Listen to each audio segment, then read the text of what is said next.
what was the point of this? But if this doesn't end well, I'm so worried it's going to ruin the magic of this entire series for me. I only have this much left, and we still haven't seen dinosaurs. I just blend into this couch, don't I? No, I'm gonna have to change. I look like a floating head. So my big goal starting off 2024 was to get myself out of this reading slump that I've been in. And the thing is, I don't even know if it's necessarily a reading slump. It's just that I've been reading at a very different pace than I'm used to. And maybe this video is just about me coming to terms with that, while also reading some of my most anticipated releases, while also possibly getting into my reread era. Here's the thing, is I want to be a reread girly, but it often just doesn't happen for me. But because there was a few new releases coming out that were part of some of my favorite series of all time, I decided to go back through and also reread some books, you know, that had happened priorly? Is that a word? It sounds too close to priory. Prior? That I had already read. Well, yeah, I'd already read them. That had already come out. We're tracking, right? We get it, you get it, you get me. I know you get it, okay? Why am I even stressing? And that's mainly what this vlog is. Rereading, reading some of my most anticipated releases, and just like generally mood reading. Because there are a few books that just don't fit into that in this vlog. The first one we're gonna talk about, I literally can't even hold in one hand, which is so exciting because there are just so many books. The Every Heart a Doorway series, the Wayward Children series. We are on book number 9. The latest book in the series, which I'm pretty sure I called Mislaid in Parts Unknown, it's Mislaid in Parts Half Known, is the new release we're focusing on, plus throwing in a reread in there. Then, one of my other favorite series, literally the 3rd book came out on the same day that Mislaid in Parts Half Known came out, The Atlas 6. Now, I don't actually have The Atlas Complex, which is the 3rd and final book in this trilogy, and spoiler alert, kind of glad I didn't buy the physical copy. Listen, okay, we'll talk more about that, but look at how much I annotated and loved The Atlas Paradox, and I go through and I reread this book again, the 2nd book in the series, in this vlog, to catch myself up on what happened, and I loved this experience so much. And I had no idea what was coming for me with the Atlas Complex. I was so hopeful, so naive. I'm also gonna throw in there, because I listened to the audiobook of this while reading kind of in between all of these other books, The Anthropocene reviewed by John Green. I have been wanting to listen to the audiobook of this. It just felt like time. Have I already read one nonfiction this year when all I read was one nonfiction last year? Yes, yes. I'll wait for the applause. Does that make me feel in the most pretentious way? Somehow above my past self? Yeah. And I'm not too afraid to say that. And listen, I know that there's nothing inherently better or highbrow about reading nonfiction books. Clearly I read one last year, and I used to be only a nonfiction book reading girly, but I wanted to read more nonfiction this year, so the fact that I already read and finished one feels like we're on our way there. I also randomly read Bring Me Your Midnight, which is going to be the first book that we talk about here in a second. The ebook was available on Libby, and I thought it was going to be a fun time. But in hopes that this intro isn't a million years long, let's go ahead and get into it. But this first book that I've started actually is like so odd because there's no other reason. I hadn't heard about this before. I literally only picked it up because Books and Lala was talking about it in one of her most recent videos, and it's like mainly romance and it's also YA fantasy. So the fact that like those aren't genres that Kayla normally vibes with, and she was loving it so much that she basically just like wanted to read it in one sitting. I think I instantly just went and saw if I could get it on Libby, and the ebook was available, and I was like, okay, I'm gonna read that right now. And I am. And I'm more than halfway done, and I am loving it so far. I will say the first like 20% I was into, but it was starting off slow, and I was just kind of like, I don't know. I thought about DNFing it, not because I thought I wasn't gonna like it, but because I thought it wasn't gonna be this huge win, and I wasn't really sure where the story was going. So with that being said, I should probably talk about what book we're talking about, and that's Bring Me Your Midnight by Rachel Griffin. It's following our main character, Tana, who her entire life has kind of been pre-planned and destined for her. She's destined to marry this boy who lives on the mainland, who is part of this like royal / like rich, powerful government family. And Tana lives on the island with the rest of her family and her coven of witches who have made an agreement like a few generations before to only practice low magic and to basically like drain most of the power in their system out into the ocean once every full moon, and to only practice during the day, and to basically make themselves like as non-threatening as possible to the humans to try to ensure their safety. And dark magic has been ixnayed from the island. They all pretty much only use their magic to do little things like make teas and perfumes that do like special things and enhance the mood of the humans who come from the mainland and come and like buy their stuff. And for these last couple of generations, this agreement is what has kind of kept them safe, but they know that they have to secure this alliance between the mainlanders and the witches, and our main girl Tana is how they're gonna do it by marrying her off to the son, Landon. And both of them, I really like how this is set up, because a lot of times when you hear that premise and you think YA fantasy, our main character is usually, and rightfully so, coming about this very much from the get-go of, this is not something I wanna do, I'm freaking pissed, I wanna be able to live my own life, I wanna be able to make my own decisions. And this has like such an interesting take because Tana, I think her full name is Mortana, which makes me think that it's Tana, but Tana looks like how it's spelled. Tana? Mortana? Would her name be Mortana? Maybe we should just call her Tana for now, because I have a feeling that's how my brain is going to try to pronounce this. But Tana is looking at this very differently because she is like, I love my coven. I have known that this is what I'm supposed to do. I would really, like, Landon's a good guy. He seemed like I've grown up kind of getting to know him. This is our duty. We're here for this. Maybe, hopefully one day we could like fall in love or find some love in each other. But I am comfortable with this being what I need to do. And I would do anything in order to save my friends and my family and my people. And if this alliance is going to secure that, I'm here for that. But then some things happen, and she goes out with all of the witches, as they do once every month. When the full moon comes out at night, they go and they release the rest of their extra magic into the ocean, but she misses it. And that's an issue because you can't miss it or otherwise you die. So she ends up meeting this boy in the woods, Wolf, who come to find out practices dark magic, which was supposed to be forbidden, ixnayed off the island. So she's like, how is this possible? And he's like, girlie, listen, okay, I got some things to tell you, but I don't want to. And she's like, okay, but I need your help. I need you to save my life. And he's like, okay, fine. And then how they go about that kind of flips everything that she thought she knew on its head, and she's starting to question the things that she's been told, whether they are truthful, and whether this alliance and moving forward, pretending like she doesn't know about this existence of these other witches and this dark magic is what's best for her and her coven and for her people and for people in general. And I am just loving this so much. I thought at first that they were gonna try to set up Landon as a love interest, but I think it pretty quickly becomes evident that like that's not the vibe. So far, she has a really good and cute and healthy relationship with her best friend who is there, who has been with her through all of these things, who is really helpful, who gives her a lot of good perspective. And I would say around the 30% mark is where I just wanted to keep reading and not stop reading. And I knew that I had to film and get some work done, but I was like, oh no, I just wanna keep going because it's so good. So I feel like this would be a good recommendation if you are on board for more character-based, a slower build to a plot, and kind of a cozy fantasy first half feeling, in the sense that like there's not this like go, go, go, go kind of plot and reveals. It's her figuring out her place in this world as she starts to prepare for this huge shift in what her life is gonna look like. But then something halts that and makes her question everything, and now she's like questioning her entire life. Okay, so I woke up at like 5 a.m. and couldn't go back to sleep and read like another 25% of Bring Me Your Midnight, and then I stopped because it takes a turn that I was not expecting.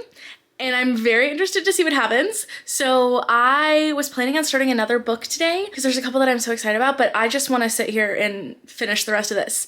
I have like another 25%. I am so intrigued to see where it goes. I am absolutely loving it so far.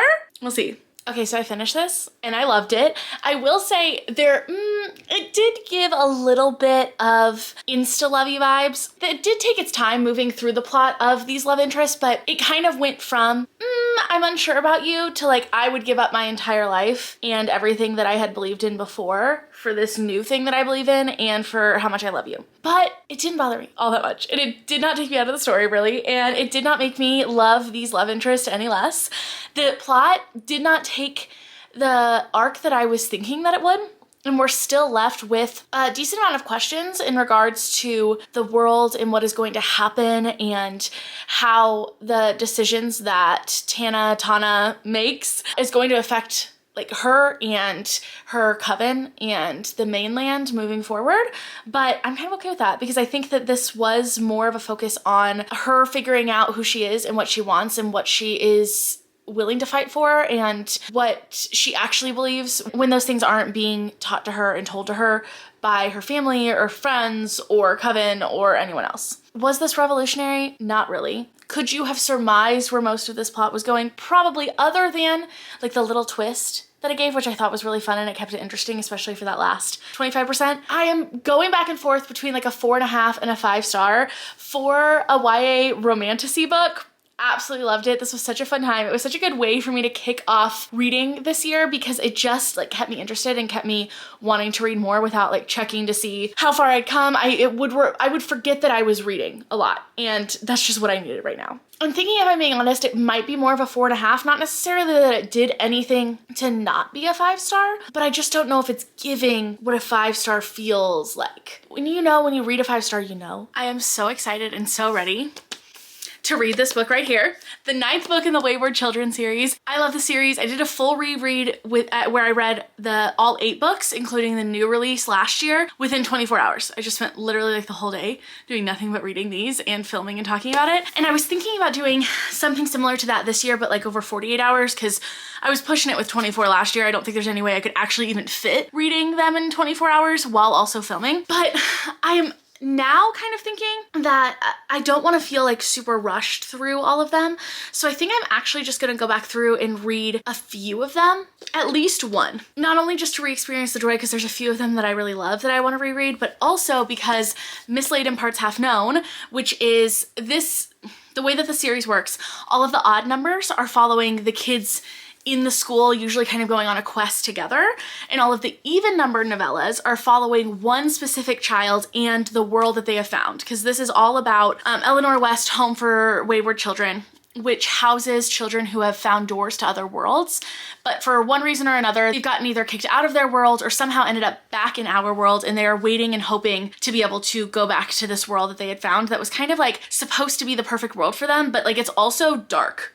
Like this, even though this follows kids, this is definitely like an adult series. A lot of these worlds have a lot of dark aspects to them, even if they are supposed to be like the perfect worlds for these kids. So this school is just kind of helping these kids as they grieve, and they're trying to figure out how to exist in our world after everything that they've been through and after like no one believing them and like wondering where they went and everything. And I just am absolutely obsessed with it. The 9th book just came out. So since this is an odd number book, we're back at the school following a group of the kids. But I do know, just from like quickly reading the synopsis, that one of the main students that we're following is Ancy, who we learned about and saw her in her world in the 8th book, the one that was released last year.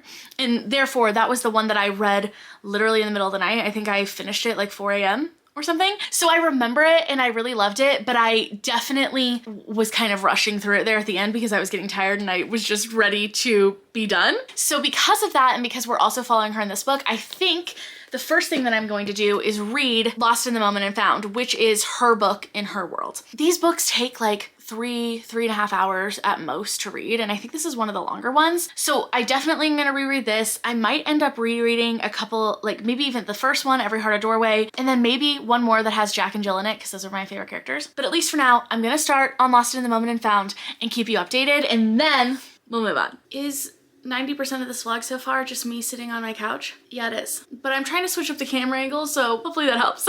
So I kind of forgot that even just the dedication to this book makes me start to tear up. A lot of the Wayward Children books have really like dark themes or dark things that are happening. They're not always super light and fluffy. Each one depends. It depends on what kind of world that we're in and what characters that we're following. But this one I would say is definitely the darkest and hardest hitting, and the one that there's even like a trigger warning at the beginning.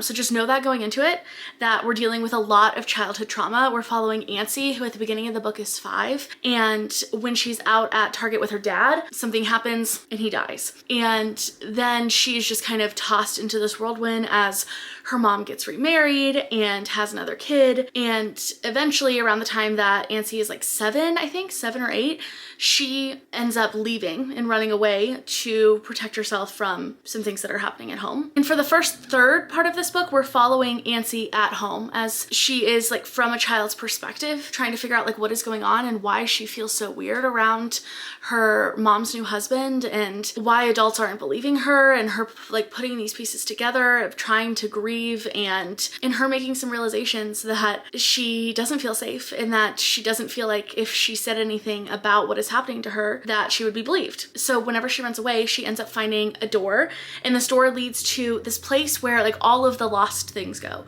So anytime anyone loses anything, it goes here. And what's also really interesting about this place is that doors pop up here. So we get to learn a lot more about these doors, these magical doors, and how they appear and why they choose the kids that they do. It's just such an interesting insight into more about building this like world that has been set up throughout all of the books in this series. But this technically is a standalone that you could read on its own. There are going to be callbacks, like there's even a Jack and Jill sighting that I don't even know if I picked up on the first time, because I feel like that's something I definitely would have remembered, but I was like, oh, my girl Jack. Oh, so I think having read the other books in the series definitely makes this even more impactful. And what I think even makes it even more impactful is upon reread, there is not necessarily like a twist, kind of like a twist reveal that happens toward the end. Since I already know it's coming, it just makes everything so much more hard-hitting, because you know that there's something going on behind the scenes that Ancy doesn't know about and that she couldn't possibly know about because she was a kid. She made this decision to go through this door that then had irreparable consequences because she's struggling to figure out how to get back to her world and if that's even something that she wants to do. And I honestly think had I reread this at the end of last year, this would have ended up on my favorites list again, even though technically the entire series made it on my favorites list last year. This book is so good. I'm already like 70% of the way through it. I'm just gonna finish it off. I don't think anything is gonna change in how good that it is. And then I'm gonna figure out if I want to read any more books in the series or if I want to move on to the new one. Okay, listen, I nearly talked myself into reading more of the books in the series before jumping into the newest one. But then I was reading the synopsis and I found out that this is basically a continuation of where we left off with Ancy once she got to Eleanor West School for Wayward Children. We're continuing along in her story, also apparently featuring dinosaurs, and I'm just not ready to let that go yet. And since I literally just read Lost in the Moment and Found, and her story is fresh in my mind and I'm still in that world, I would rather read this right now and read those back to back, and then I can go back and reread a few of like my favorites if I want to. But let's be honest here, with my ADHD, rereading doesn't always work out the way that I want it to. Honestly, I'm just glad that I reread one book. I want to be a rereader because I love having reread books, but something about my brain and my ADHD is just always like, no. If you are rereading a book, that is time that you could be spending in a new world with a new book, so you should do that instead. But anyway, I don't know why I feel like I need to defend myself for starting this book. I'm sure we are all excited that I'm going to be talking about a new release. I want to throw the caveat out there that since this is one of the books that is following at the school with the children and not just a kind of like a standalone story of one person like Lost in the Moment and Found was, I'm gonna try to keep this as spoiler free as possible, and I'm not going to talk about any like spoilerly plot points, but there is a chance that like just the existence of characters in this book might be considered a spoiler. So if you don't want to know anything, if I feel like it could possibly be a spoiler, I'll let you know. But I am going to try to talk about this in a way that doesn't spoil anything for you if you haven't read the series yet, or if you haven't made it all the way through the series yet. I should be doing laundry and cleaning my house, but I'm gonna go ahead and take a bath and start reading this instead. Welcome to my kitchen cabinet as I make second dinner. And by make second dinner, I mean just reheat first dinner. Now, I will say, I am absolutely loving this, as I knew that I would, but my word of caution, pay more attention to the synopsis about what this book is gonna be about, more so than the cover, because I will say I've read this top part, I only have this much left, and we still haven't seen dinosaurs. So don't go into this thinking that it is a dinosaur book or one of the books about the dinosaur world, because that's not really the main focus. The main focus is on really Ancy. Like, Ancy is still kind of a main character in this one, and all of the kids at the school helping her to figure out this next journey that she is on based off of the events that we left off at in the last book. I don't really know what else to say about this that isn't gonna give anything away, but I'll update you when I'm done. So here's the thing, if you've made it already, these like 9 books in the series, you probably are committed like I am and don't really care what anyone is doing, but I will say, if you are going into this expecting it to be a big adventure where they are all going to the land of the dinosaurs, that's not quite what this is, but I'm perfectly content with that. We got a peek into Cade's world, which was so cool. And let me just tell you, Sumi, probably one of my favorite characters. She is just in this one with banger after banger after banger when it comes to lines. You never know what's gonna come out of her mouth, and I love it. And it's usually unhinged, and I love it. She said, people who can't change aren't really perfect, and no matter how much we love it somewhere, that doesn't mean it's good for us. None of us is normal, and we'll either figure out how to pretend we are, or we'll find our doors home, and then we won't have to worry about it anymore. Because all the ways we're not normal are the ways our real homes want us to be. We're perfectly normal in the right environment. Oh, as with everything in the series, 5 stars, I loved it. I will say it didn't end the way that I thought it would, and the characters who ended up going back to their doors and the ones that stayed, unexpected. And I will continue reading the series until Shauna Maguire stops writing them. I also thought we could continue on the train of reading new releases, and I started reading the Atlas Complex, but then I got about 30 pages into it and I realized that I didn't remember a lot of what had happened, and I thought that since I knew kind of how it ended and enough about the characters that it would be fine going into this, but I think that I'm gonna enjoy it more if I reread the Atlas Paradox. So that's what I started doing. I have my Barnes & Noble copy here that I desperately need to take off both stickers from. I for a minute considered just going back through because I annotated the other copy that I originally read, and I was just gonna like reread because I know that I usually put tabs for major plot points, and I was just gonna read that, but then I just kind of got into it. And now I've been rereading this on my Kindle and I've been really loving it. And I am so glad that I am rereading this before. This is just so shiny. I feel like there's no way for me to properly show you this cover. Yeah, but what a vibe. I don't feel like I needed to go back through and read the first one, although maybe at some point I probably will, but I'm just so excited to start the Atlas Complex that I didn't want to do that. And I know that I know the major plot points of the first one, and not a lot happens. And most of everything that I think is going to affect book 3 happened in this book. Because while there is not a lot of plot, there is more plot, and there is a lot of character development and a lot of reveals that we get in the second one. I'm also so excited because my rereads of these books so far have just been really reiterating to me how much that I really loved these books. I think sometimes when I suffer from, if I've read it more recently, it feels more impactful to me a lot of times. And sometimes as time goes on, I start to question whether I actually would still love these books that I rated 5 stars or I said were some of my favorite books. And I am just so into this. And also realizing how much of it I completely forgot about. Had you told me that I needed to write down the major things that happened in this book, I don't think I could have told you most of them. So it's a good thing I'm rereading. Except for one very important thing that I remember at the end. And really, it's what I'm here for. Do I have anything in my teeth? I did finish the Atlas Paradox. I'm so glad that I went back through and reread this because there was so much I forgot about, including like the main thing that happens at the end. Because then something else happens right after that that I cared more about, even though was it technically as important to the plot? I would argue yes, but most people would probably argue no. So I completely forgot about that. So I then am going back through. I was only like 36 pages into the Atlas Complex, but I am going back through and rereading that. And I'm also glad that I'm going back through, and I almost caught back up to where I was just to reread and make sure that there was anything that I didn't miss. And there was a lot now that I have the context of like remembering things that happened. I think that that is more important for this series than I thought it was going to be. But I did enjoy the Atlas Paradox just as much as I did the first time, if not a little bit more, because I kind of knew it was coming and I felt a little bit like more familiar with the characters in the world and how all of you like writes. And I'm so excited that now that I finished this reread, I get to finally move on to the new release that I have been waiting for. I forgot to tell you about another book that I had started reading, and that's because I started listening to it on audiobook because A, I needed an audiobook to listen to, and B, I needed some John Green in my life. So therefore, I just thought, naturally, it works out, I should read the Anthropocene Reviewed. But I did completely read this on audiobook. I actually kind of forgot that I had a physical version. But maybe I should go back through and reread some of my favorite chapters and highlight them because there were some moments in here that really worked for me. So this is a nonfiction. Listen, I was a John Green girly. The amount of references that I make to The Fault in Our Stars. Infinite, okay? Especially recently, which has made me feel like I need to go back through and reread and watch that movie. The Fault in Our Stars is the only book that I've ever read in Spanish. I cannot believe that it was not my bisexual awakening. Okay, the amount that I was obsessed with Augustus Waters and Hazel Grace, unmatched, both of them.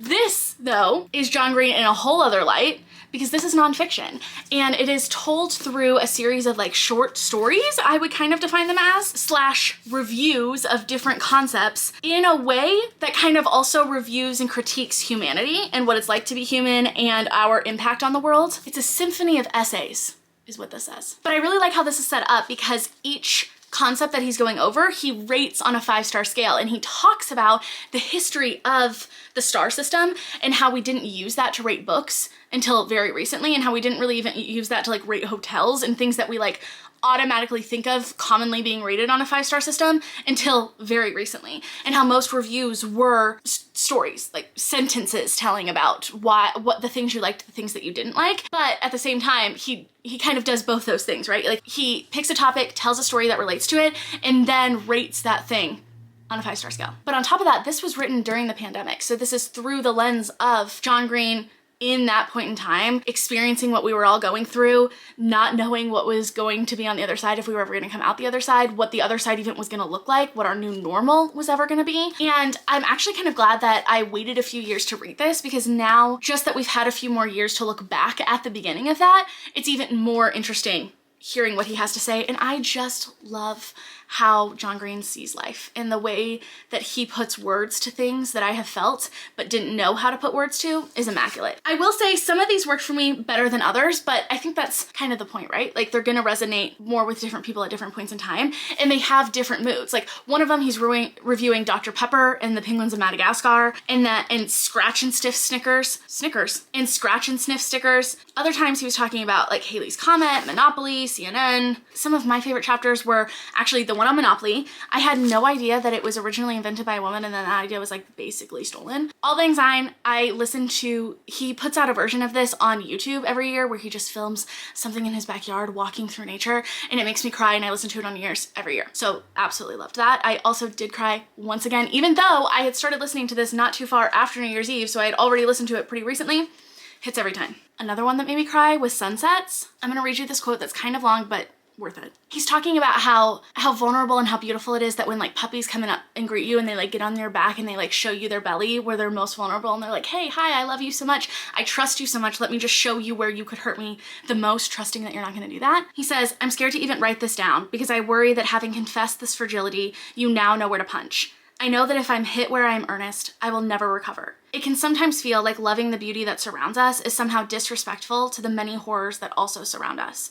But mostly, I think I'm just scared that if I show the world my belly, it will devour me. And so I wear the armor of cynicism and hide behind the great walls of irony and only glimpse beauty with my back turned to it. But I want to be earnest, even if it's embarrassing. The photographer Alex Soth has said to me, the most beautiful thing is vulnerability. I would go a step further and argue that you cannot see the beauty which is enough unless you make yourself vulnerable to it. And so I try to turn toward the scattered light, belly out, and I tell myself, this doesn't look like a picture, and it doesn't look like a god. It is a sunset, and it is beautiful, and this whole thing you've been doing where nothing gets 5 stars because nothing is perfect, that's bullshit. So much is perfect, starting with this. I give Sunsets 5 stars.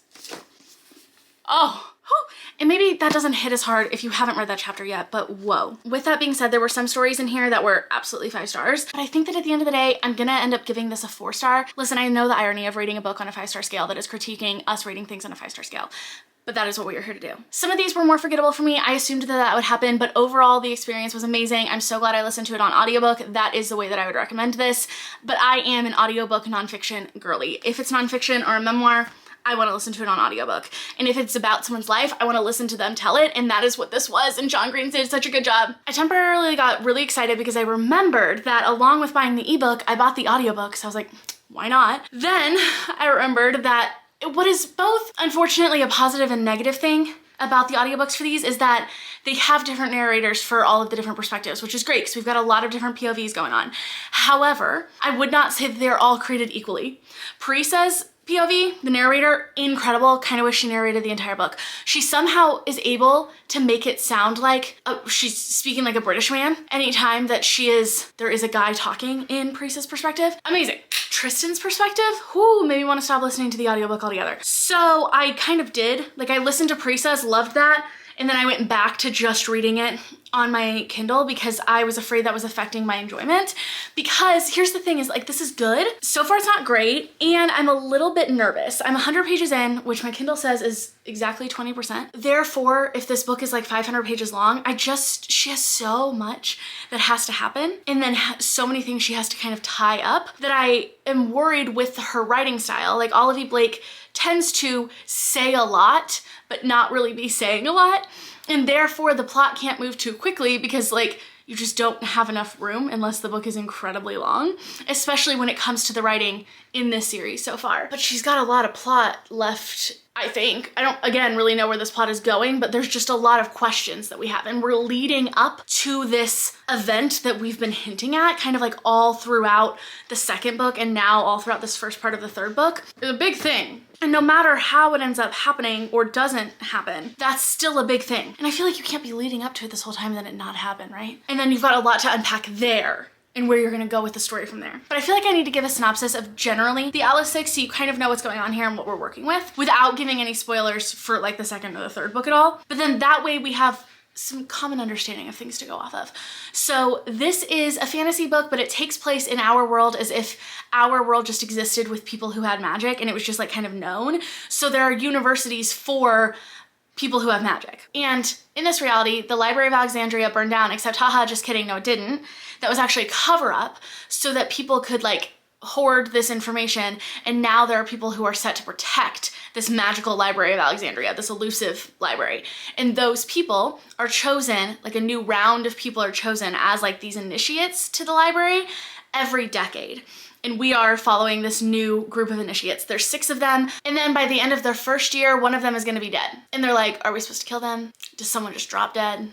What's going on here? The promise is that when you become a member and you go through this initiation process, by the end of it, you are like rich and powerful, and like the society kind of helps to elevate you.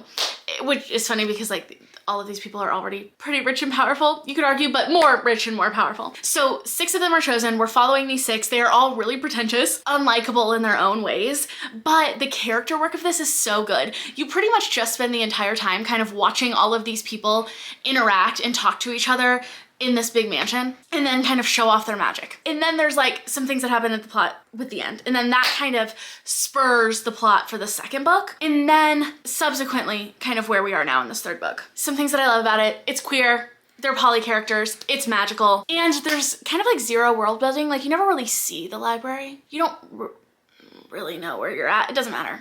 For me, I don't care. It doesn't matter. I love it. I picture things in my head, but I don't really pay attention to descriptions very much in order to like create this perfect picture of what's going on in my head. So I just don't really care about world building and all of those like, for me, useless descriptions of the setting. But if that is something that you'll care about, oh, probably not the series for you. And then the Atlas Complex, the one I'm reading right now, is the third book and it's a trilogy. This is the end. Hence why I'm worried that she's not gonna have enough time to wrap everything up, and that then we are spending a lot of time pretty much on this first 100 pages on nothing. And another concern that I have is that even though we're following a lot of different perspectives in the first book, they're kind of all interacting and they're together and they're in this house coexisting for this first year of their initiation process. So it feels still like a cohesive story. You don't have a lot of different plot lines that aren't interconnecting. The second book, we branch off that a little bit. We have a couple of characters that are no longer constantly interacting with the other ones. And therefore I felt like sometimes we kind of had to rush through the plot of those other characters just because we were spending less time with like the other people around them because we were really only seeing their life through their perspective. This third book, we're starting off kind of with everyone all over the place, and that can make it a little bit harder to feel like you're really immersed in this like character development because the characters aren't interacting together as much as they were in that first book. But if this doesn't end well, I'm so worried it's going to ruin the magic of this entire series for me. I got snowed in at my partner's house for a couple of days. Well, not snowed, I got iced in. We had a lot of ice come through and I didn't have my camera and therefore couldn't update you. But I am 70% of the way through the Atlas Complex and it feels like this isn't gonna be helpful. This is just shining this light. It feels like it's at a point where something big is about to happen and everything is gonna kind of spiral and come together from there. So before we get to that point, I wanna talk to you about some of my thoughts because I have a lot. First, I'm gonna read to you a little bit of what I wrote in my notes when I was at the 45% mark because I was feeling very differently. Was I feeling very differently? No, I just had strong thoughts then, which was that I wasn't really liking it. I didn't know why we were going in the direction that we were going. It felt like she lost the plot a little bit. And the plot meaning not the plot of the book, but the plot being the whole overall vibe of the Atlas 6 series and what I enjoyed so much about the first couple of books. And we just lost it. I will say we started incorporating a little bit more of this like texting element and the characters started talking a little bit more and I was liking those. So on that note, some positives. I do love a lot of the character dynamics, especially the character dynamics between Nico and Gideon. We all know that I love them. They're like some of my favorite dynamics. I also really enjoy the dynamic between Tristan and Callum and their like banter thing that they've got going on. I also just really love Paris's character, and I wouldn't have said she was one of my favorites in the first book.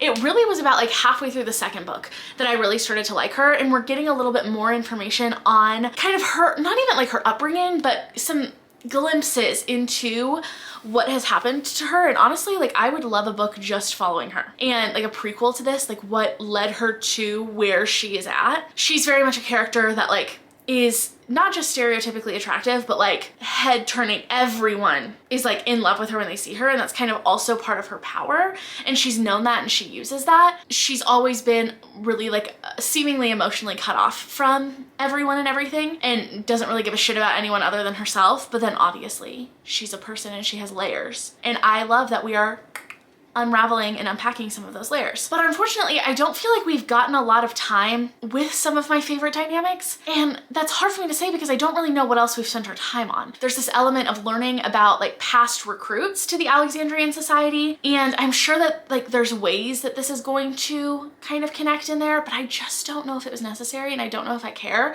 because then we're also learning about these 6 people who kind of came together for a different reason, and that was to take over the Alexandrian Society or try to dismantle it slash take it for themselves, because they feel like the Alexandrian Society, fairly enough, has been kind of hoarding all of this power and knowledge, right? Because the Library of Alexandria that seemingly burned down, but no, it didn't, and now only these certain people get access to this information, and then therefore the society kind of controls who has access to this information, gives them a lot of money and power. And the idea of wanting to disseminate that knowledge, but also the people who are trying to take down the Alexandrian Society, and I don't think that this is like a spoiler for the actual plot itself, because it's not, it's just like a side thing kind of throughout the entire series. They're not great people either. So it's not like you're rooting for them. You're still rooting for the characters that you know more, which are the characters that we've been following from the very beginning. But let me tell you, I think I can definitively say the audiobook, not good at all. Some of the narrators pronounce people's names differently, but there's not a reason for that. Like, right, all of these people interact. They should be, even though they're from different parts of the world, it's not like a dialect. It's like, clearly this narrator, whoever did this, didn't get the memo that that's not how all of the other characters are pronouncing that name. Or like Nico and Libby went to Nyuma, N-Y-U-M-A, and one of the narrators for Nico pronounces it Nyuma, which everyone else pronounces it that way. But then he also pronounces it N-Y-U-M-A while he's speaking as Nico, and Nico would like never pronounce it that way. So it's just like little things like that that kind of take you out. The biggest thing that I think I am coming to the realization of is that the why of, like, we're leading up to this big thing, this big choice that all of the characters have to make, whether they're going to try to use their magic to do this specific thing. The implications of what could happen if they use their magic that way, astronomical. The ethics involved, everyone should be questioning things a little bit more. And I can get on board with the idea that all of these people are so self-centered and pretentious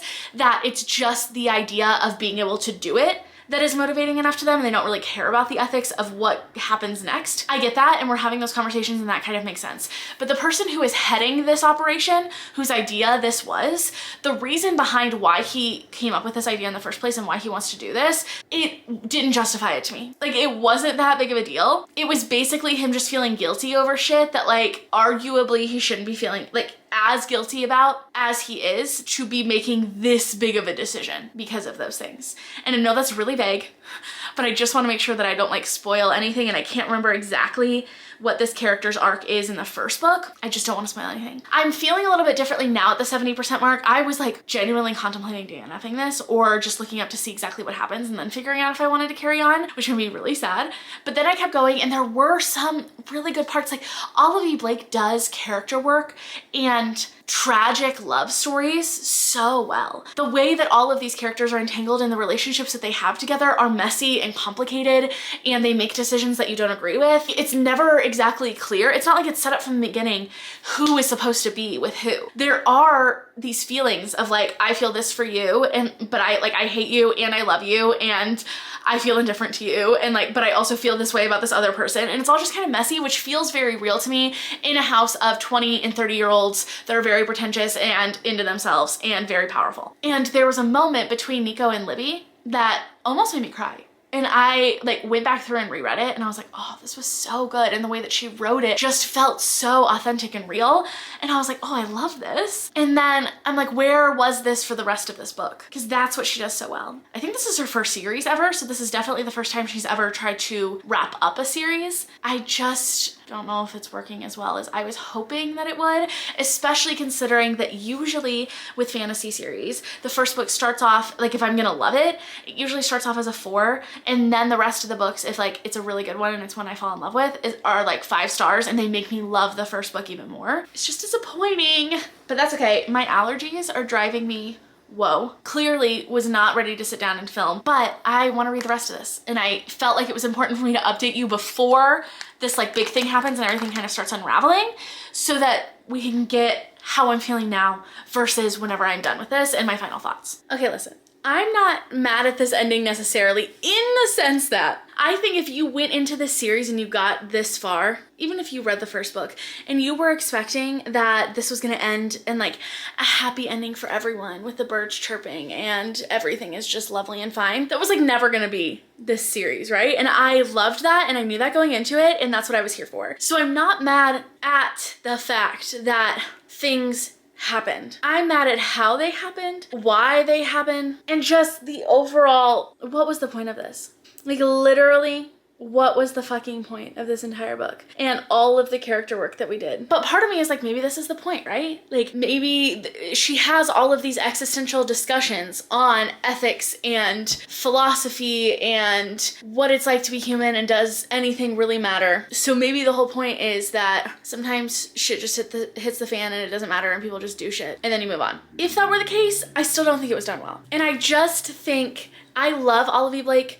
I still would consider her to be one of my favorite authors, but I think her first go around at a series, this was a hard first series to write. Like the first book already has mixed reviews and I get why people don't like it. And the entire concept of this series is tackling, like when you're looking at themes of what it's like to be human and time travel and multiple universes and magic that can bend space and time and reality. That's already just a lot to be handling. Nonetheless, when it's the first time that you're ever writing a series and wrapping things up. Also though, the thing I am most pissed about in the end is that from book 1, this was set up, like this was poly. And I'm absolutely, you cannot convince me it was not. And it still is, I guess. But the fact that it was so blatantly poly from the very beginning, and then we didn't see any of those poly relationships come to fruition. She set up 2 fantastic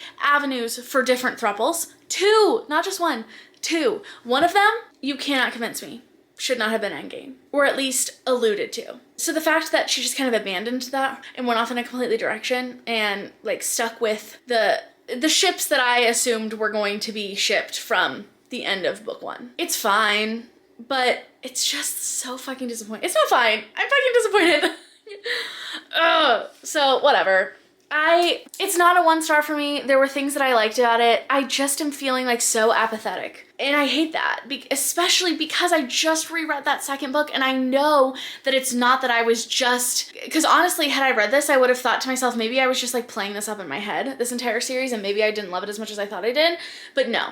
I think that this third book was just objectively not well written or edited or thought through, and I think that she had a lot of ideas, and I don't know if she just went with the first kind of plot that came to mind and rolled with it, but I think it needed a little bit more. I think she needed to think through some things a little bit more. Maybe change the direction. Really, I would have changed the entire direction of where this was going. We did not need to add all of those characters. It would end up interrupting the story where I was like pissed that we had to like get this new point of view from this new character that we could have understood their importance in the story without the extra point of view and just by kind of like sprinkling them in. We didn't need all of that. It was totally unnecessary. I'm gonna pretend this doesn't exist. Probably gonna give it 2 stars. Would definitely already say it's one of my most disappointing books. It's going to be one of my most disappointing books of the year, which sucks because The Atlas Paradox was one of my like favorites, like top 5 last year. So I think that just makes it even more disappointing. Sorry, Dory, I think I bonked you on the head. I didn't realize you were right there. So sorry. I can't lose that. I've already lost one headphone. It's unfortunate. This is why I stopped letting myself buy AirPods and I had to start buying the cheaper version of headphones, because this happens more often than I would like to admit. But alas, that's not what we're here for. We're here to say, I thought that I was going to end up reading